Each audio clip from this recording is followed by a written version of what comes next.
잘하네요, 정말. 내일도 좀 특성할 수 있겠습니까? 아, 잘하시네요. 목사 안 닮은 것 같아요. 여기는 음치랍니다. 음치는 뭐 박자는 마음대로 뭐라 하더라, 또 끝까지 부른대요. 그건 또 음치는 후렴까지 부르는 거래요, 원래가. 이저번에 두 번째는 뭐라고 그랬어요?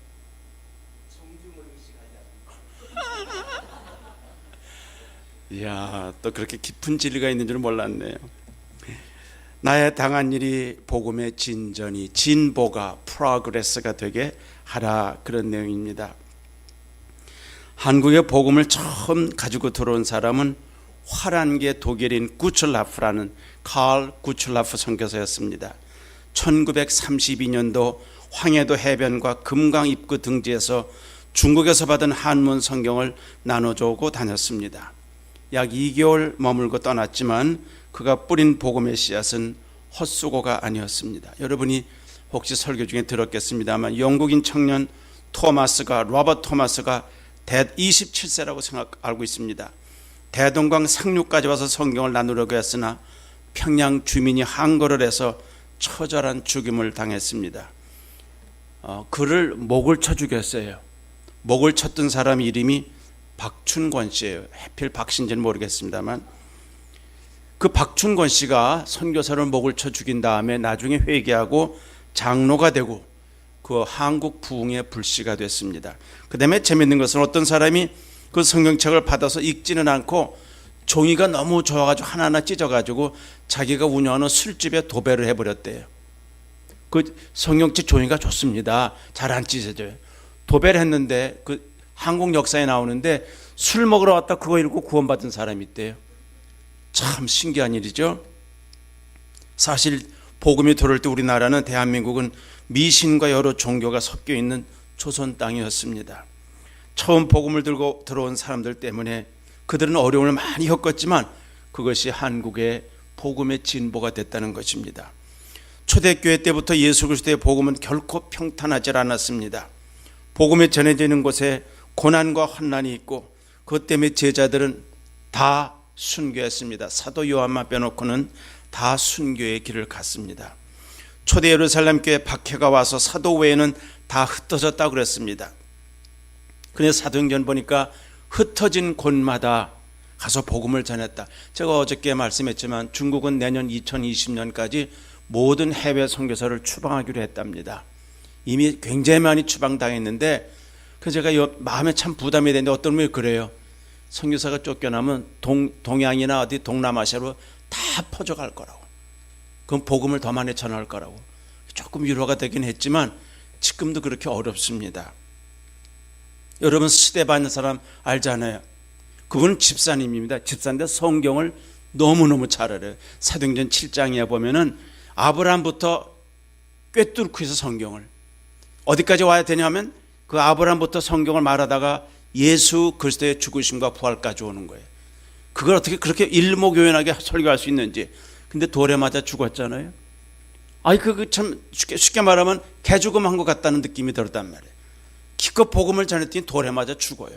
근데 그게 헛수고가 아닌 이유는 그걸 보고 앞에서 지휘하고 있던 사울이라는 사람이 가슴에 찔림받고 그가 나중에 바울이 됐지 않습니까? 여러분 한 사람이 변하면 그런 거예요. 제가 대학 때 예수 믿을 때 저를 예수 믿게 하려고 선배들이 굉장히 많이 애를 썼어요. 근데 제가 그때는 지금보다는 꾀가 많아가지고 자꾸 어려운 질문을 했어요. 어려운 질문. 전도자들이 좀 당황하는 질문들. 에덴 동산에 모터로 그런 이상한 나무 만들어가지고 먹지 말라고 그래요. 원래부터 안 만들면 되잖아요. 뭐 그런 거는 기본이고요. 아주 골탕 먹여서 이 사람이 당황하는 거 보면 너무 재밌었어요. 근데 제가 나중에 예수 믿고 다 당했어요. 저도 대학생한테 그거 대답 참 많이 열심히 했어요. 하여튼간에. 그래서 그분들의 평생을 지내면서 지금 어떤 분은 돌아가시고 어떤 분은 살아계시고 하지만 그 중에 한 분이 홍성철 목사였어요. 여기 다녀갔던. 그분도 성격이 또 그래요. 계속 따지고 또 그러는데 난 잘 안 넘어가거든. 안 넘어가. 하여튼 골탕 먹이는 거야, 골탕을. 그때 쾌재 불었어요. 나중에 다 회개한 겁니다, 이거. 한국교회가 성장할 때 그 유명한, 여러분이 혹시 들은 일화가 있습니다. 그건 예화입니다. 마귀들이 한국 교회가 너무 성장하니까 세계에서 뭐 제일 큰 예배당이 있고 제일 큰 뭐가 있고 그러니까 야 이거 곤란하다. 이거 한국 교회 어떻게 좀 박살내는 방법이 없으냐? 그러고 회의를 했다는 거 아시겠어요? 어떤 마귀가 그랬대요. 고난을 퍼부읍시다. 그냥 예수 믿으면 전부 다 힘들게 합시다. 그랬더니 한 마귀가 고난을 주니까 그들은 더 힘써 전도하더라. 이상하게 기독교인들은 어려움 당하면 더 난리를 치르는데 그럼 그거 아닌가 보다. 또 다른 마귀가 지도자들을 모조리 죽여버리자. 다 추방시키자. 여러분 중국에서 문화혁명이 나면서 선교사가 다 쫓겨났을 때 기독교가 역사적으로 제일 크게 부흥을 했습니다. 거의 9천만 1억이 되다시피 했어요. 선교사가 밀려나가면서 조금 어려움이 있죠. 신학 공부를 제대로 못하니까 제가 갔을 때도 어떤 처녀 자매가 그 많은 사람에게 설교하는데 설교하는 게 뭐냐면 성경을 읽어주고만 있어요. 읽어만 주는데 막 회개하는 거예요. 여러분 그게 진짜 설교예요. 사실은요. 거기다 자꾸 양념을 집어넣는 게 아니라 그냥 성경을 믿음으로 읽어주는 거예요. 이렇게. 아니 그 지도자들 죽이니까 쫄개들이다. 거기 쫄개라고 써있더라고요. 쫄개들이 더 난리를 치르니까 지도자 죽여도 안 되겠다고. 어떤 마귀가 그럼 전부 다 굶게 하라고, 가난을 주라고. 아유 그런 소리 하지 마. 또 다른 마귀가 그러더래. 굶기니까 그냥 그 음식만 세게 하더라고. 그래도 더 난리를 치르더라고. 대답이 없는 거예요. 대답이. 근데 그 책에 재밌었어요. 나이 많은 마귀가 있는지 모르지만 경험 많은 마귀가 에이 그런 가지 되나. 내 방법이 내 경험사고로 한 말이 뭔지 알아요? 잘 먹고 잘 살게 하자고. 여러분 배부르고 등 따서 하면 어떻게 돼요? 졸다가 자다가 엉뚱한 짓 하는 거예요. 여러분 배부르고 등 따서 하면 새벽에 와서 엎드리고 기도할 일이 없어요. 제가 어릴 때 저희 동네 저건 잘 모르면서도 예배당 가면 마룻바닥에다 무릎 꿇고 기도했어요. 무릎하기 아파서 죽겠기 때문에 이렇게 봐가지고 누가 눈치만 있으면 방석 빼다가 앉았던 기억이 나요. 제가 어느 미국 교회를 갔더니 알라그자 득 뒤로 가 이렇게 다 잘하고 은혜롭게 잘하고 그러는 것 같아요. 잘 먹고 잘 살게 하니까 한국 교회가 샴페인을 터뜨리고 80년대 갑자기 경제가 확 좋아지면서 교회는 근두박질하기 시작했어요. 저는 그냥 예배당 와서 열심히 기도하던 사람들이 여유가 생기니까 골프장으로 가는 거예요. 그래서 이런 말고 우스갯소리 제가 몇 년 전에 와서 한 것 같아요. 어떤 집사님이 골프를 정말 치고 싶은데 주일밖에 없잖아요. 일요일밖에. 에이 하고 많은 일요일 한번 빠지면 어때고 한번 갔나 봐요. 갔다가 왔는데 기도시키니까 이렇게 기도하더래. 이렇게 붙잡고 기도하더래. 나 이게 왜 웃었는지 알고 보니까 얘 골프 잡는 스타일이래. 이렇게 해야 되는데 이렇게 하는데 이렇게 손가락을. 그건 나쁘다는 뜻이 아니라 정말 우리 상에 그 마귀가 한 것처럼 잘 먹고 잘 쉬고 넉넉해지니까 간절하지 않단 말이에요. 여러분 이 귤 갖다가 따뜻한 창가에 놓은 거하고 냉장고 집어넣은 거하고 비교해 보세요. 창가에 있으면 한 2, 3일 가면 골아버려. 근데 찬바람이 부는 냉장고 집어넣으면 땡땡하고 노랗고 그냥 있잖아요.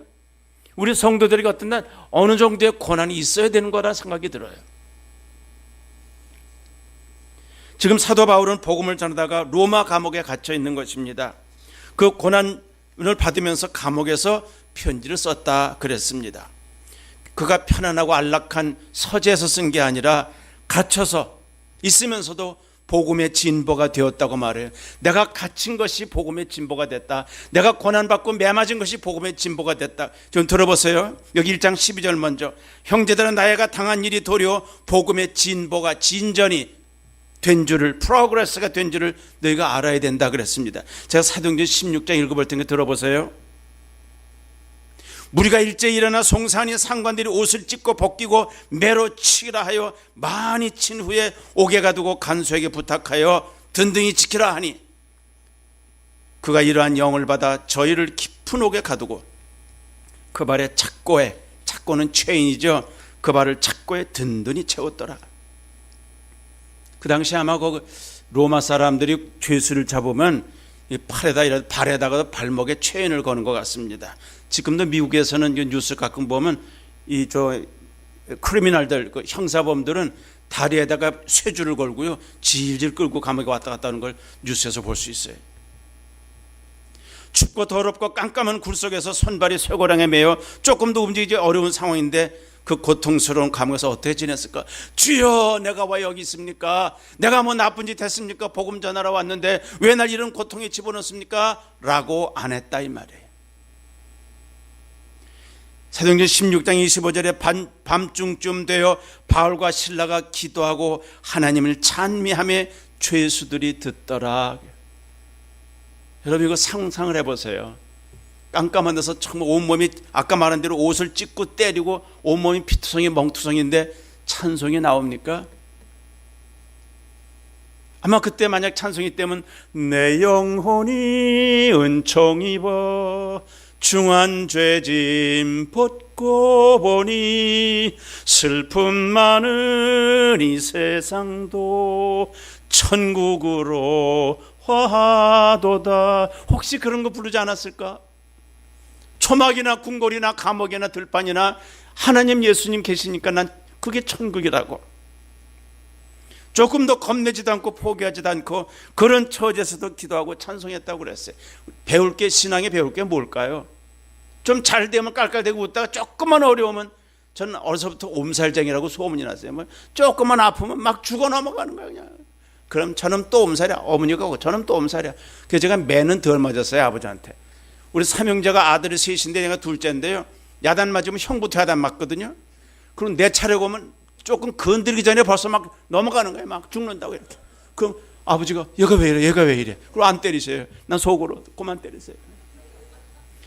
하나님한테도 사실 덜 맞았어요. 왠지 아세요? 내가 혹시 마음에 잘못된 거 생각하면 즉시 자백하는 거야. 만일 우리가 우리 죄를 자백하면 저는 미쁘시고 의로워서 우리 죄를 사하시며 모든 불의에서 깨끗하게 하신다니까 그냥 즉시 내가 자백을 했어요. 그래서 덜 맞은 것 같아 하나님께. 그걸 이렇게 핑계 저렇게 핑계, 그럼 하나님께 어디다 터지죠. 또 이제 저희 처가 중에 그때는 동서되는 분이 안수 집사님인데 저 뉴저지 쪽에, 그분이 나한테 한번 그래요. 나는 하나님께 매맞지 않고 예수 믿어서 참 감사하다고. 어떤 사람은 꼭 맞아야 하거든요. 맞고 믿을래 그냥 믿을래 그런 겁니다. 그들의 기도 소리와 찬송이 들릴 때 갑자기 지진이 나고 옥토가 흔들리고 옥문이 덜커덕 열렸습니다. 죄수들이 묶었던 고랑이 다 풀어지는 바람에 기적이 일어났어요. 죄수가 도망갈까 봐 간수가 와서 이거 어떻게 된 건가 자결하려고 그랬다고 그랬죠. 여보시 우리도 안 도망가요. 그 칼 버리시오. 캄캄한 곳에서 간수는 등불을 받아가지고 죄수들이 있는 곳에 들어왔습니다. 안도에 한숨을 쉬면서 무릎을 꿇었습니다. 선생들아, 내가 어떻게 해야 구원받으리까? 제가 어제도 얘기했잖아요. 주 예수를 믿어라. 그때 만약 새생명교회로 가라 이랬다면 큰일 날 뻔했어요. 저 어느 교회 저쪽에 있는 거 대형교회로 가라 그러질 않았어요. 주 예수를 믿어라. 요 며칠 전에 뉴욕에서 온 목사님하고 지리산에 제 평생 처음 가봤어요. 그래서 어느 분을 만났어요. 그 예수 믿게 하려고 이제 안 믿는 분 같아요. 근데 이렇게 순창인가 봐요. 순창. 그래서 예수님 얘기를 하니까 바빠서 못 나가요. 주말 되면 사람이 많이 와서. 근데 옆에 있던 다른 목사님, 교회 못 나가도 예수 믿을 수 있잖아요. 그래서 길에서 붙잡고 기도해 줬어요. 혹시 아십니까? 하나님 움직이시면 천국 갈 수, 예수 믿고 교회 나올 수도 있잖아요. 이 성경에서 진보, 진전이라고 쓴 거는 군대가 막 진격해 나가는 그런 뜻입니다. March on 하는 거예요. 남북전쟁 때 우리가 학교에서 배웠는데 그때는 대포가 아니고 대부분 총을 쏘습니다. 한 줄로 쭉 쏘서 총을 쏘고 앞사람이 맞아 죽으면 그거 발끝에 나가서 또 쏘고 전우의 신체를 벌거 넘어 이런 거 있죠. 그 노래. 그게 바로 여기 말하는 진전, 진보라는 뜻입니다. 내가 당하는 일들이 복음이 앞으로 나가도록 하자 그런 말이에요. 예수 나 혼자 믿고 천국 혼자 가는 게 아니라 나 때문에 하나님 나라가 확장되는 거, 그건 너도 한 몫을 하라 그런 말이에요. 여러분, 고난의 바람과 어둡고 고통스러운 밤에 기도하고 찬송하는 걸 배우는 거예요. 저희 부친이 예수 믿을 때는 그렇게 안 믿으시던 분이 혈압으로 쓰러지셨어요. 뇌출혈이 돼가지고 저기 서울의 동산 어느 병원에 입원하셨어요. 어머니가 전화가 와서 아버지 쓰러지셨다. 득사같이 달려갔어요. 중환자실에 들어가신대. 그 쫓아가서 중환자실은 아무나 이렇게 들어가지 못하잖아요. 난 막 뚫고 들어갔어요. 그랬더니 옆에 사람들이 거기 들어가지 마세요. 그 중환자실에 의식도 없어요. 그 들어가서 아버지를 보니까 이거 의식이 없으신 것 같아요. 그래서 붙잡고 그랬더니 의사인지 누구지 인턴인지 누가 따라오더니 막 옷자락 잡아당기면 그분 지금 정신없는데 뭐 하는 겁니까? 근데 제가 그때 젊을 때니까 이렇게 말했던 것 같아요. 여보시오 의사 선생님, 이 아버지 죽으면 지옥 가는데 당신 책임질 거야. 놀라도 도망갔어요. 의사가 붙잡고 기도했어요. 그냥 울면서 하나님 우리 아버지 오늘 죽으시면 지옥 가요. 근데 하나님 놀랍게 그날 의식이 돌아와서 그 다음날 일반 병동으로 갔죠. 다시 찾아가서 그때 복음을 또 한 번 전했어요. 그때 내 평생 처음으로 아버지 눈에서 눈물 흐르는 걸 봤어요. 난 처음 봤어요. 남자도 울더라. 그런 거예요. 어려움이 올 땐 뭐 해야 되느냐? 많은 경우에 우리에게 기회가 되는 거예요. 비즈니스가 너무 잘 될 때는 바빠요. 바빠. 제가 여기 유학생으로 35년 전에 왔었는데 교회 안수 집사님이 계신데 리커스토어는 술 같은 거 종류를 많이 팔고 일반 것도 많이 파는 리커스토어가 많습니다. 굉장히 크게 했어요. 한 번은 좀 확장했다고 저보가서 기도해달라고 그래요. 근데 한국에서 또 손님이 오셔가지고 어른 목사님 오셔서 같이 갔어요. 근데 어디서 기도하냐면 이렇게 들어가니까 스토어에 들어가니까 술이 벽과 천정까지 다 있어. 술이. 그리고 기도하는 데가 술도가니야. 술도가니. 술 쌓아놓은 데 이렇게 들어가서 거기서 축복 기도해달래요. 하나님이 비즈니스가 잘 되게 해주옵소서. 그러면 온 동네 사람은 고랑망태기 만들자는 말이잖아요. 그죠? 그렇다고 내가 기도하면서 안 되게 해주옵소서. 그럼 쫓겨나잖아요. 또 목사가 그 남의 집 가게 가지고 주여 이 비즈니스 망하게 해주옵소서. 이렇게 할 수 없잖아요. 나 너무 답답해가지고 여기 한국에서 오신 연세 드신 분이 목사님 대신 좀 기도해 주시죠. 그랬더니 어떻게 할 수 없죠. 뭐 제가 그때 부목사였으니까 한국에서 오신 분 그 어른이시니까 그랬더니 에이 이건 경험이 없어서 나한테 경험이 없어서 내가 할 거야 그랬어요. 그래서 가만히 들어봤더니 결론이 뭔지 아세요? 주여 뜻대로 하옵소서. 그렇게 하시더라고. 이야 저거 비밀이구나. 저게 아무나 되는 게 아니구나. 근데 그 어머니가 권사님이 이제 우리 이 장사 그만하자, 술 장사 그만하자 그랬어요. 근데 전 가슴 아프게 얼마나 강도에게 죽었어요. 그 어머니가 권사님이 까무러치시더라고요. 조금 하지 그 정도 돈 벌었으면 될 걸 조금만 몇 년만 더 하고 그만두겠다고 그랬는데 어머니가 그렇게 울고 그랬는데 여러분 어려울 때가 기회라는 걸 아십시오. 너무 잘 될 때는 위험한 거예요. 이게 사실은 우리 자녀들이 맨날 건강하고 맨날 공부 잘하고 맨날 1등만 하더라고 그렇게 기도하는 거는 꼭 지혜롭지 않은 것 같아요. 어려움이 올 때 잘 이기게 해주세요. 공부가 안 돼도 좀 힘들어도 건강이 그래도 사업이 그래도 그럴 때 기도하는 거 여기 그 믿음 생활이 그거라니 말이죠. 우리가 알다시피 하늘에 시커먼 구름이 있을 때 믿는 사람은 그 뒷변에 파란 걸 봅니다. 오늘은 하늘이 파랬어요. 오후에 여기 와서 뿌옇던데 그 파란 거 보니까 기분이 좋아요. 믿음은 먹장구름이 꽉 찼는데 보이는 게 하나도 없는데 자세히 보니까 저 뒤에 파란 하늘을 보여요. 알다시피 여러분 비행기를 여행을 여러 나라 세계 다 다니다 보니까 아무리 비가 와도 올라가면 얼마나 밝습니까? 얼마나 밝고.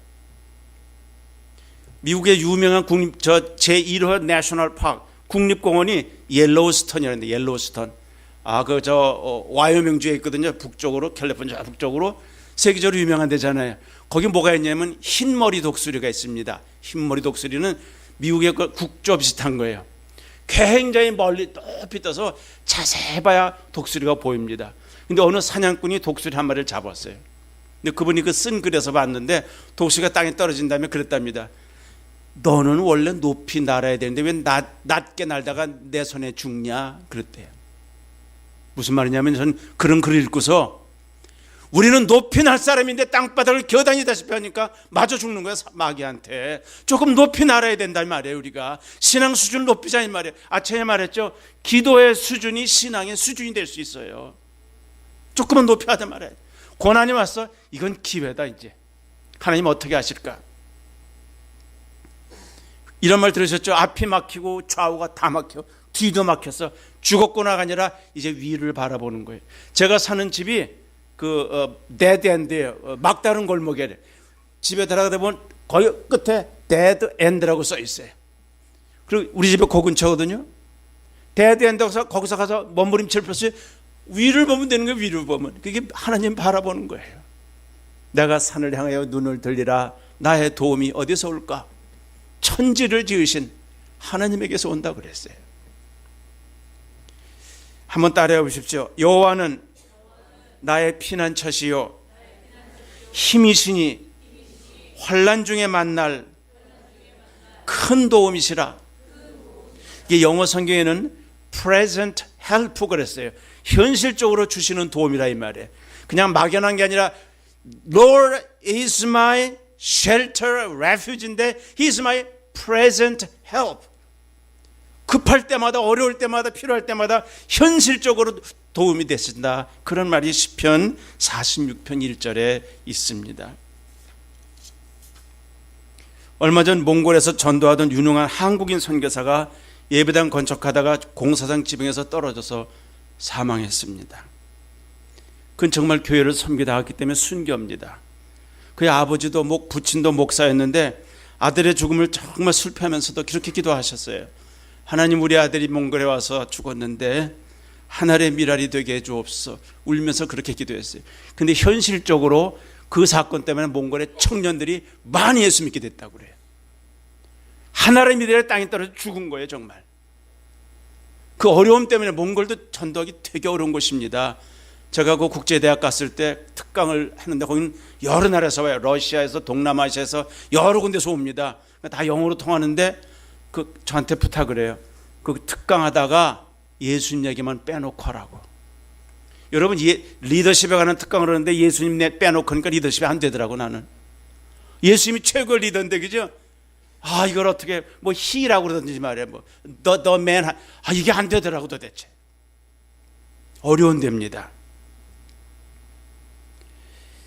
로마 감옥에서 바울은 어땠는가? 1장 13절 보겠습니다. 이러므로 나의 매임과 그리스도 안에서 온 시위대안과 기타 모든 사람에게 나타냈다 그랬습니다. 로마 시대의 죄수를 잡으면 24시간 감사한답니다. 8시간씩 돌아가면서 3시 교대로 한다고 그래요. 그러니까 항상 24시간 군인이 붙어 다니는 거예요. 여러분, 24시간 옆에 있으면 이 사람하고 무슨 얘기할까요? 바울이 예수 믿으라고 그러지 뭐라고 그래요? 최고의 기회였답니다. 베드로의 경우도 그래. 역사책에 나온 성경은 없습니다. 교회 역사에 베드로가 감옥에 들어갔는데 얼마나 전도를 하는지 미워가지고 내보냈대요. 감옥에 들어가니까 너무 전도를 잘해. 아무도 도망갈 사람이 없어. 그 안에 다 있으니까 계속 또 바꿔놓으면 가서 또 하고 또 하니까 저 집어넣으면 안 되겠다. 또 내보냈대요. 야, 그거 참 신기하다. 고난이 전도의 기회가 됐단 말이죠. 바울도 마찬가지입니다. 심지어 좀 사나운 그 죄수한테는 내 팔목과 간수의 팔목에 수갑을 같이 채운대. 같이 움직여야 된대. 전부 다 잘 때도 같이 자고 일어나도 같이 일어나고. 그 사람이 고생이지. 그죠? 그 사람을. 그 간수가 진짜 지옥이지 뭐. 여긴 전도하니까 너무 좋아요. 예수 믿어야. 안 믿을 거야? 안 믿을 거야?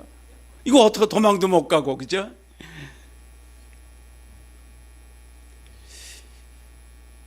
당시 바울이 투옥되기 전까지는 로마 시위대에 알려진 사람이 아니었습니다. 무명한 종교 광신자처럼 알려졌는데 전혀 범죄 사실이 없고 정직하고 담대하게 예수님 복음을 전파한 이유 때문에 잡힌 것을 사람들이 알았습니다. 저 사람이 왜 잡혀왔을까 궁금했다고 그랬습니다. 그가 목숨을 걸고 외친 예수 그리스도의 복음에 대해서 사람들이 관심을 갖게 됐습니다. 이렇게 해서 바울은 로마 시위대 안에 다 알려진 유명한 죄수가 됐다 그랬습니다. 그래서 그렇게 잡힌 게 복음 전하는 기회가 됐다 이 말입니다. 14절 보겠습니다. 형제 중 다수가 나의 매임을 인하여 주 안에서 신뢰함으로 겁없이 하나님 말씀을 더욱 담대히 말하게 되었느니라. 바울이 죄수가 됐다니까 옆에 있는 형제들이 너무나 안타까워서 기도한 거예요. 하나님, 우리 형제님 바울 사도가 감옥에 들어갔습니다. 하나님, 그분이 없으면 어떡합니까? 형제들이 기도하다가 우리가 전도합시다. 우리가 전도해. 우리 사도 바울 못하고 있으니까 뭐라 했냐면 그가 매였기 때문에 주 안에서 오히려 신뢰함으로 컨피던스를 가지고 용기를 가지고 복음을 겁없이 전했다 그랬습니다. 바울의 투옥 소식이 들리자 그동안 전도하는 데서 소극적이던 사람들이 벌떡 일어났다, 그런 것이었습니다. 복음이란 것은 우리가 목숨을 걸고 외쳐도 아깝지 않을 만큼 고귀한 것입니다. 제가 초기에 중국에 초기쯤 갔을 때는 스파이처럼 들어갔습니다. 그때는 지금보다 관광객을 잘 못 들어갈 때이기 때문에 아주 어렵게 들어가서 밤에 들어갔어요. 그래서 어떻게 뭐 차를 타고 선교사를 통해서 들어갔더니 공장으로 들어가요, 공장. 그래서 공장에 들어가서 보니까 옷을 걸어놓은 옷공장 같은데 들어가더니 저쪽 뒷문으로 나가더니 문을 2개인가 3개 하니까 방이 나와요, 방이. 거기 교회 지도자들이 기다리고 있었어요. 그때가 밤 한 12시쯤 11시쯤 됐는데 내가 올 때까지 기다린 거예요. 그때부터 성경 가르치는데 참 한잠도 못 자게 해요, 그냥. 이 짧은 시간에 자기는 12시간 차 타고 버스 타고 왔다니, 그러니까 어떻게 잡니까? 새벽 내 그렇게 했어요. 근데 제일 마음이 아픈 거는 찬송할 때 커튼을 3겹 4겹으로 쳐놨어요, 창문에다가. 바깥에 들리지 말라고. 그리고 박수를 그렇게 쳐요. 장난하는 것 같죠? 난 눈물이 쏟아지더라고요. 한 사람은 보초를 세우고, 그리고 박수 칠 때 그렇게 칠 뿐 아니라 찬송할 때 조용히 해요. 여기서 우리가 찬송 마음대로 부르고 마이크 대고 막 소리 질러도 한 말 안 하는 게 저한테는 너무너무 좋고 감격스럽고, 이 특권을 버리면 안 되는데 그런 생각이 듭니다. 하나님께서는 전도자의 헌신과 희생을 통하여 많은 사람을 일으킵니다. 로마 황제 시절에 기독교에 대한 박해가 있었지만 지금도 박해가 있을까? 제가 어제도 잠깐 말했어요. 그 오픈도어 선교회라고 있습니다. 오픈도어 선교회 매년 이런 것만 조사하는데, 얼마 전까지는 사우디아라비아가 세계에서 박해가 제일 많은 나라라고 그러는데 몇 년 전부터 바뀌었어요. 어딜까요? 북한이에요. 계속 1위에 1위. 북한은 성경만 가지고 다녀도 사형감이에요, 사형감. 알다시피. 북한에 이어서 아프리카 수단이 있습니다. 성경 가지고 있으면 체포되는 거죠. 그것이 알제리. 예배 중에 총을 맞거나 공격을 받은 일이 있는 것이 아프가니스탄, 방글라데시, 인도네시아, 스리랑카, 콜롬비아. 방글라데시를 처음 갔을 때도 여기서 다른 마을로 이동하는데 마음대로 못 가요. 차를 둘로 나눠서 전 여기다가 기자라고 썼어요. 프레스라고. 완장을 차고 워키토키로 저쪽에 있는 차고.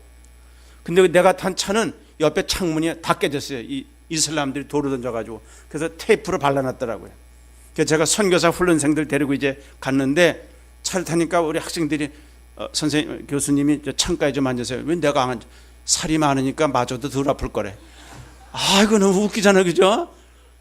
내가 뭐 뚱뚱하지도 않은데 그래도 내가 좀 살이 좀 학생보다 많았나 봐요. 그러니까 마저도 덜 아플 거라고. 그러니까 창가에 앉아서 갔어요. 창가에 앉아서 이렇게 숨어서 들어가서 몰래 이렇게 복음을 전하려고.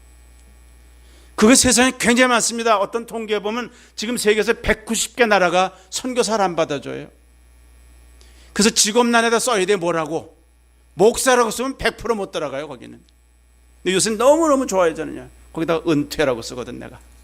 retired. 다 그러면 다야 바꿨다는 뜻인데 뭐 별거 아니지만요. 얼마든지 들어가요, 요새는. 그래서 제가 다른 데 들어갈 때는 목사라고 안 쓰고 학교에서 가르쳤기 때문에 교수라고 쓰면 뭐 가르치냐 또. 그때 theology, 신학 그러면 큰일 나요. 근데 제가 또 뭐 또 가르쳤냐 하면 anthropology, 인류학이라는 게 있어요. 그래서 anthropology, 뭔지 몰라 이 사람들. 어려우니까 통과. 그렇게 다녔어요.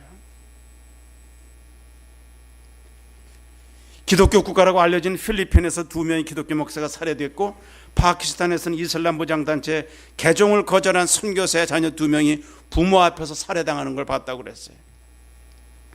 탈북자들이 전해주는 북한의 기독교에 대한 박해 이야기는 정말 믿을 수가 없습니다. 여러분 많이 보셨을 거예요. 이런 상황에서도 복음이 전파되는가? 복음이 위축당하지 않을까? 그렇지 않습니다. 상황은 그 반대입니다. 고난이 파도가 오는 거예요. 파도 올 때 제일 좋아하는 사람이 누군지 아세요? 서핑하는 사람이에요. 우리 작은 아들은 서핑을 좋아해요. 그래서 직장 가기 전에 어떤 토요일 날에도 쉴 때는 새벽에 나가서 서핑하는데 파도가 없으면 재미가 하나도 없대요. 파도가 높아야 돼 그냥. 이게 굉장히 싫은데 서핑하는 사람은, 파도 타는 사람은 너무 좋은 거예요. 저는 어릴 때 서대문에 서울에 살면서 연을 많이 날렸어요. 아버지가 연을 이렇게 종이연, 오징어연 이런 걸 만들어줘요.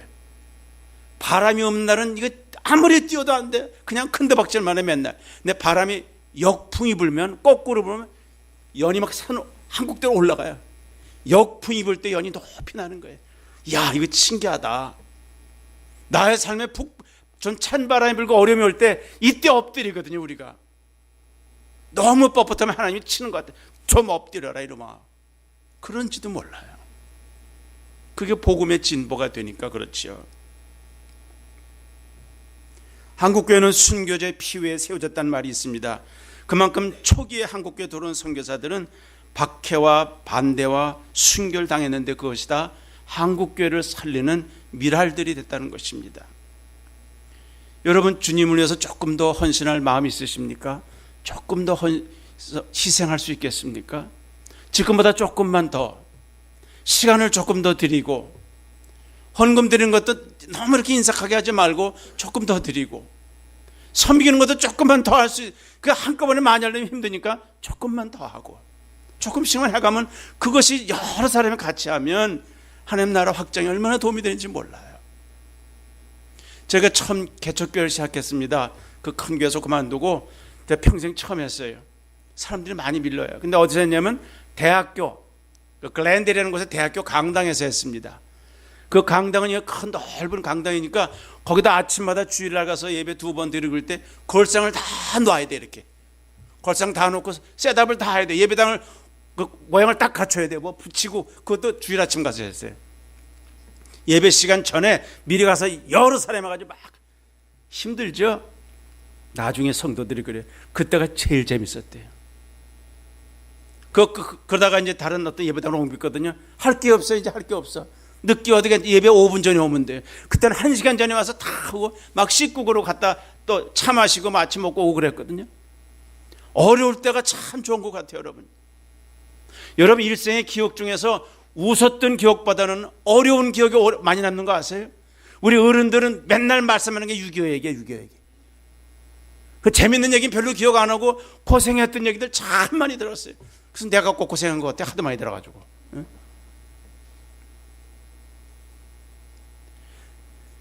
여러분 지금도 여러분이 선교사를 돕겠지만 정말 어려움 당하는 선교사가 많은데 조금 더 도울 수 있을까? 어제 이메일이 왔어요. 터키에서. 장 목사님도 아시는 선교사 부부인데 와이프가 캔서인데 암인데 지금 많이 아프고 있는데요. 내가 어제 받은 그 이메일 보고서 진짜 마음이 아팠어요. 음식을 먹지 못하다가 조금 죽을 먹다가 그것도 안 돼서 따뜻한 마시다가 이제는 찬물만 조금 마신대. 찬물만. 아무것도 못 먹는데. 그 터키어를 잘해요. 이분이, 이 자매가. 터키어도 잘하고 싹싹하고 그런 사람이에요. 그 고등학교 때부터 내가 봤던 사람이에요. 지금 거의 평생을 지내고 있는데 마음이 정말 아파요. 새벽마다 내가 그 자매여서 기도했는데 하나님 좀 회복시켜 주셔야지. 점점점 악화가 돼서 어제 그 이메일 받고서는 참 마음이 안 됐어요. 난 혹시 무슨 일이 생기면 그게 정말 그 땅에, 터키에는 공식적으로 선교사가 한 명도 없습니다. 전부 다 이슬람 나라이기 때문에. 거기 방문했을 때 라마단이 했어. 라마단이 금식월입니다. 금식월. 아침부터 해질 때까지는 물도 안 먹고 침도 안 삼키는 거예요. 그게 라마단입니다. 그때 우리가 갔는데 난 점심 먹었죠. 그래도 미안하긴 했지만요. 굉장히 무서워요. 그런데 가서 지금 몇십 년이 있는 거예요. 하나님, 저런 정말 일생을 바친 선교사인데 그가 조용조용 이렇게 전도하고 있는데, 개인 전도 많이 하고 있는데, 여러분 선교사를 위해서도 기도해 주시겠습니까? 이름을 알고 물으면 목사님께 물어보세요. 그래서 선교사 이름 놓고 기도하고, 기도할 제목을 조금 더 넓히고, 헌신을 조금만 더 하고, 기도를 조금 더 엎드리고, 하나님의 말씀에 더 깊이 들어가고, 그것이 복음의 진보가 되기 때문에 그렇습니다. 15절 읽겠습니다. 어떤 이들은 투기와 분쟁으로, 어떤 이들은 착한 뜻으로 그리스도를 전파하니 이들은 내가 복음을 변명하기 위하여 세우심을 받은 줄 알고 사랑으로 하지만 저들은 나의 매임에 괴로움을 당하게 할 줄로 생각하여 순전하지 못하게 다툼으로 그리스도를 전파한다. 순수하지 못하게. 그러니까 두 종류가 있나 보죠. 바울이 감옥에 들어가니까 우리 형제님이 감옥에 들어갔으니까 우리가 더 열심히 합시다 하는 사랑으로 하는 사람이 있는가 하면 잘 됐다. 호랑이 없는 산에 누가 토끼? 아니지. 누가 선생? 토끼가 선생이. 잘 됐다. 바울만 잘났냐? 나도 좀 잘났다. 그리고 시기하는 마음으로 전도 많이 했답니다. 그런데 바울이 그래요. 시기로 했건 사랑으로 했건 복음이 전해지니까 나는 좋다. 이야, 이분 참 대단한 분이다. 그런 생각이 들었습니다. 바울의 투옥 소식을 듣고 복음의 희생자 전도자를 위로하기커녕 힘들어하는 사람도 있었고 그를 위해서 격려하는 사람도 있었습니다. 우리의 신앙과 봉사의 모습은 어떠할까? 남이 하는 것은 못마땅해 하거나 시기하면서 자기에게 내가 해야만 직성이 풀리는 사람.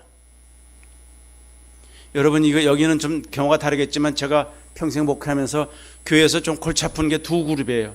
성가대와 주방이더라고. 여긴 잘 모르겠어요. 여긴 뭐 내일 또 반찬도 많아진다니까 더 좋겠지만, 왜 그런가 내가 여러 가지를 궁리해 봤어요. 성가대든 뒤에 쫙 이렇게 있는데 기도 시간에 왔다 갔다 까우는 뭐 피스 돌리고 막 그래. 그러고 아멘을 때 되면 가만히 있어요. 이렇게. 근데 다 알죠, 그죠? 그것까지 괜찮은데 앞에서 볼 때 성가대는 참 깨끗해 보여. 가운 입었으니까. 제가 도전을 많이 했어요. 또 하나는 주방인데 누가 해놓으면 이거 먹는 사람이 짜다 덜다 뭐 다 막 하고 거기서 이거 권사님 이건 내가 해야 되는데 왜 이렇게 해놨어? 그러면 막 그냥 안 오고 안 먹었으면 좋겠어. 어떤 때는. 그죠? 그 유명한 어스왈드 챔버스는 그랬습니다. 섬긴다 그러면서 싸우지 말라고. 그리스도를 위해서 섬기는 것이 주님께 헌신하는 것에 위협이 되기도 한다. 그렇게 말했습니다. 우리 장목사님 성격 보니까 이건 정말 구수해. 너무 좋아. 닮아가나 봐. 교인들이 여기 오니까 되게 착한 분들만 내가 만난 것 같아. 아직까지라고 그래서 내가 지금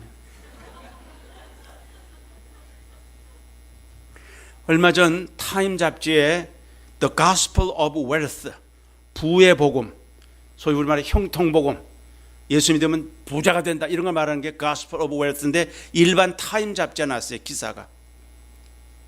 하나님은 우리가 부유해지기를 원하시는가? 라는 제목입니다. 일부 대형교회 목사들은 그렇다고 대답합니다. 그러면서 뭐라고, 이유가 뭐냐면 내가 잘 살아야 다른 사람이 보기를 저 사람은 목사인데 예수를 잘 믿으니까 잘 사는구나. 그럴 거니까 나는 잘 살아야 된다고 전세 비행기를 사요.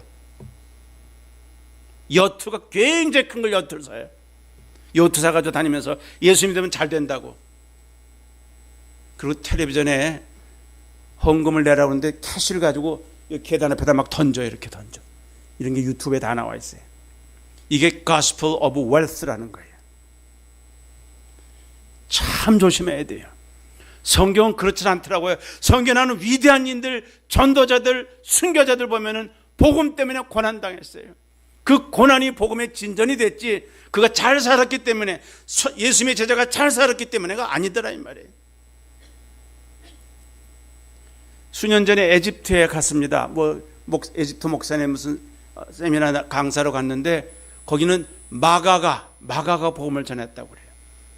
그 선교사님이 뭘 데려가 보이는데 마가가 어떻게 죽었냐면요, 이 성경책에는 안 나오지만 세계 역사책에 나오는 거예요.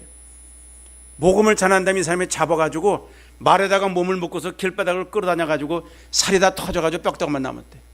그래 죽였대. 그 무덤처럼 돼 있는 걸 봤어요. 12명 가운데 사도 요한회는 정말 고통스럽게 죽었는데, 인도 갔을 때는 그 윌리엄 캐리의 무덤을 가봤고요. 여러 나라 가면 그때 순교사로 죽은 사람들이 굉장히 많아요. 순교자가. 어느 부자가 예수님을 따르려면 자기를 부인하고 십자가를 지라고 그랬더니 재산을 버리고 그랬더니 얼굴이 쭉 빠져가지고 그냥 시큰둥해서 갔다고 그랬어요. 그때 하신 말씀이 뭐죠? 부자가 천국에 들어가기가 낙타가 바늘구멍 통과하는 것 같이 어렵다. 그랬더니 어떤 분이 이렇게 물어보더래요. 한 사업가가. 하나님은 우리 모든 기도에 응답하시나요? 하시죠. 그러면요 이렇게 말하더래요. 낙타를 작게 만드시거나 바늘구멍을 크게 하시면 되잖아요. 그럼 통과하기 쉽잖아요. 이야, 또 말을 또 그렇게 합니까? 여러분 바늘구멍 이만한 거 봤어요? 바울이 아니지. 그거는 부유한 것이 죄입니까? 아니죠. 아니죠. 있으면 좋지요. 죄도 아니고 의도 아니고 재물 자체는 중성이에요. 중성. 그것을 사용하는 사람에게 달려있단 말이에요. 여러분, 예수 믿는 사람이 잘 살아야 전도가 잘 된다. 말로는 되는 것 같아요. 그죠? 기왕이면 잘 살면 좋죠. 근데 성경에 나온 위대한 전도자, 제자들, 오늘날 복음을 전하는 전도자, 선교사들 대부분이 부자가 없다는 사실을 어떻게 설명하겠습니까? 그러나 하나님 굶어 죽이질 않으세요. 제가 전도자가 될 때 신학대학원을 갈 때 우리 애들이 조금 절망절망 두 아들이었어요. 모든 수입이 다 끊어지고 신학교를 갔어요. 하나님이 까마귀를 보내시든지 뭘 보내시든지 보내주십시오. 내가 굶어 죽겠습니까? 의인이 굶는 거나 깡통 차는 거, 성경에 깡통이라는 거라고요. 구걸하는 걸 보지 못했단 말이 시편에 나오니까 하나님 먹여주십시오. 그리고 신학대학 가서 풀타임으로 공부를 했어요. 근데 그때 굶어 죽었죠. 그때 애들이 둘인데 지금 하나밖에 없죠. 아니라 이 말이에요. 하나님은 다 먹이셨어요. 그 증인 저기 제 처가 앉아 있어요. 저보다도 고생했지만 하나님은 진짜 하나님이 먹이시는 거예요. 저 형님이 계신데, 서울에 계신데 안 믿을 때 저한테 그랬어요. 예수 전도하면 예수님은 밥이 생기냐 떡이 생기냐 막 그러세요. 그때 그냥 가만히 있어서 뭐 죄진 것처럼 가만히 있었는데 그분 지금 아주 믿음이 좋은 분이 됐죠. 지금 나한테 누가 밥이 생기냐 떡이 생기냐 그러면 커피도 생기고 차도 생기고 뭐 별거 다 생깁니다. 예배당 가면 다 있잖아요. 그죠? 내일 벌써 점심 때 얼마나 맛있겠는가. 예수 믿으니까 생기는 거지. 그거 뭐 돈도 안 내고. 그죠? 우스갯소리 말하지만 진짜라 이 말이에요. 정말 하나님이 채우신다는 거예요. 그러나 아십시오. 하나님이 우리 빌립보 생명처럼 모든 필요한 것을 채워주신다 그랬지 모든 원하는 것을 다 준다고는 안 그랬어요. 꼭 필요한 건 다 주세요. 그게 빌립보서 4:19. 외우기도 쉬워요. 4:19라. 또 나중에 와서 무슨 4:19더라 또 그게 그 계시록 4:19인가 찾아봐도 없죠. 그것도. 교회 성장도 마찬가지입니다. 교인 숫자가 늘고 예산 증가하고 건물이 확장되는 건 좋은 일입니다. 그렇지만 그것이 곧 영적인 성장을 의미하는 것은 아니다 그런 말이에요. 다 이게 뭐라 그래 평행으로 이 교회 저 교회 몰려다니는 경우도 많잖아요. 그죠? 여러분은 이 교회의 뿌리가 되면 참 좋겠습니다. 좀 뿌리 내려서 깊어지면 좋겠어요. 그러나 어떤 데서는 교인을 늘리기 위해서 혹시 비인격적인 방법을 동원하거나 신앙적이지 않는 수단을 사용할 때도 있습니다. 주님이 기뻐하지 않습니다. 알다시피 우리 한국교회는 급성장을 했습니다. 독일 목사가 저한테 그러더라고. 자기가 한국의 부인이 한국분인데 한국에 왔다 가면서 느낀 게 하나 자기가 느낀 거라고 이해해달라고 그래요. 독일에는 예배당 안에는 사람이 없지만 바깥에는 기독교인이 많대요. 삶이 크리스찬 라이프란 말이죠. 한국에 오니까 바깥에는 없고 기독교인이 다 예배당 안에만 있더래. 이해하셨습니까 여러분? 그 참 마음 아픈 거 아니에요? 예배당 안에서는 막 할렐루야 근데 바깥에 나서 놀렐루야.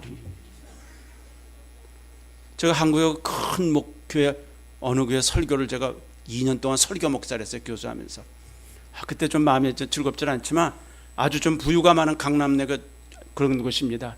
그래서 설교를 이제 1부 2부 뭐 해가지고 했어요. 열심히 하니까 저기 중간에 앉은 어떤 부인이 막 은혜 받는 것 같아. 막 좋은 거 은혜 받는 거 다릅니다. 이게 끄떡하는 게. 그게 구별이 돼야 이게 오래된 경험 있는 목사예요. 은혜 받는 것 같아. 그래서 내가 설교를 잘하나 속으로 예배 끝나고 나와서 이제 악수를 하고 그러는데 바깥에서 무슨 소리 지르는 소리가 나요. 무슨 소리냐면 어떤 놈이 내 차를 갈아막고 나 빼지 못하게 해. 그 여자더라고. 그 여자. 약 기운이 15분도 안 가 도대체. 아니 메시지 들었으면 하루는 가야 될 거 아니야 도대체. 아이고 그냥 마음이 써늘하더라고요. 그냥 아까 나한테 나갈 때는 안녕하세요 이러고 인사했거든. 나한테 악수할 때. 저는 악수할 때요 그냥 이렇게 하지 않고 끝까지 봐 이렇게. 여기 나한테 웃고서 거기도 웃고 가나. 여기서만 잠깐 웃고 싹. 무슨 말인지 다 아실 거예요 여러분.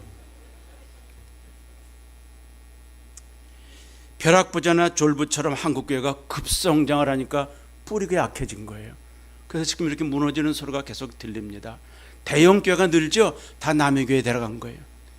이단들이 예배당에서 교회 다니다가 시큰하고 복음이 전해지지 않으니까 이단으로 몰려 들어가는 게 전부 다. 미국 땅이든 캘리포니아 주변에도 이 미단들이 굉장히 많이 와 있어요. 예배당 문 앞에다가 신천지 출입입구라는 걸 사방에 써붙였더라고요. 여러분, 복음에 대해서 100번 들고 1000번 들어도 지루해지면 안 돼요. 그것의 뿌리가 깊이 내려야 예수 그리스도 외에는 길이 없어요. 그분 외에는 구원의 길이 없단 말이에요. 아주 확실해지지 않으면 이단한테 그냥 넘어가게 돼 있어요. 교회 봉사도 그렇습니다. 남의 눈에 잘 띄고 소문이 크게 나지 않아도 하나님께 주신 상급을 생각하고 말없이 섬기면 돼요. 저는 종종 이런 좀 이상한 생각을 하는데요. 천국 가면은 상을 주신다 그랬는데 누가 상을 많이 받을까? 대부분의 목사는 못 받을 것 같아요. 성경에서 이 땅에서 상을 받으면 다시는 안 준다고 그랬어요. 너는 이미 상을 받았느니라 그랬거든요. 사실 이 땅에 와서 저는 여기 와서 설교하면서 맛있는 거 많이 대접받았어요. 벌써 거기 가면 국물도 없을 것 같아요. 그 생각을 가끔 해요. 그렇다고 또 대접할 사람 포기하지 마십시오. 근데 제 마음에 그 생각이 들어요.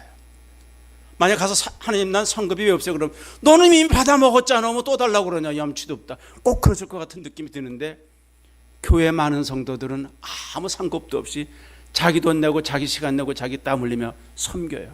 하나님은 다 알고 계실 거라고 그거. 여러분, 영국에 CCTV가 약 600만 개랍니다.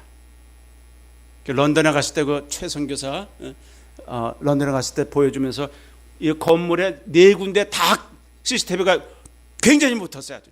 그래서 강도가 많이 줄어들었대요. 하여튼 집문만 나오면 다 지킨다니까. 세상에서 한국은 더 많고요. 세계에서 제일 CCTV가 많은 데가 중국인데 2천만 대가 있대요. 어제 나오냐면 인터넷 알아보면 나와요. How many CCTV, hidden camera in China, in Korea 쓰면 다 나와요. 그게 정확하진 않지만 다 지킨답니다. 근데 못 찍는 게 있잖아요. 인간의 마음이 악하고 더러워서 아무도 알지 못하지만 나 여호와는 심장을 살피고 폐부를 시험한다고 그래요. 속속들이 다 들여다본다 이 말이에요. 그래서 예수 그리스도로 인해서 성령으로 이 속사람이 깨끗해지지 않으면 아무리 꾸며도 하나님은 감동받지 않으시는 것 같습니다. 교회 봉사가 그렇습니다. 제가 선교지 가면서 여러 군데 가서 느낀 거는 아주 아프리카 케냐 갔을 때 참 성실한 선교사가 있어요. 제가 몇 번 봤는데 굉장히 열심히 해요. 정말 부부가 훌륭하다. 근데 한 번도 광고가 난 일이 없고 한 번도 헌금해달라고 말한 일이 없어요. 참으로 감사했어요. 그분을 지금 10여 년째 찾아가는 치과 의사가 있어요. 갈 때 이민 가방을 얼마나 많이 가져가는지 몰랐던 최대한도로 가져가요. 별걸 다 갖다 줘요. 같은 데만 계속 매년가 이 치과 의사가 병원을 문 닫고 한 달 동안 선교제 다녀오겠습니다. 언제 오세요. 써붙이고 그냥 가요. 저한테 그러더라고요. 닥터 김이 한 달씩, 여러분 의사가 한 달씩 비면은 환자들이 좀 떨어집니다. 이분의 경우는 연말 계산을 보니까 떨어진 게 아니라 더 늘었대요. 야, 하나님께 공짜가 없구나. 제가 한번 따라갔다가 같이 갔다가 이빨을 빼는데 라면 박스 하나 빼 하루 종일 이만큼 빼는데 간단히 뺀 줄을 딱 할 줄 알았더니 거기 있는 사람은 뿌리가 깊대. 이렇게 뿌리가 이렇게 굽어져 있어요. 이분이 덩치가 큰 분이 뽑다 반쯤 뽑고서 너무 지치니까 나보고 뽑으래. 그럼 목사님이 뽑았다고 말할 테니까. 그럼 마지막 쏙 하니까 빠져요. 내가 뽑은 거야 이제. 야, 이렇게 힘들구나.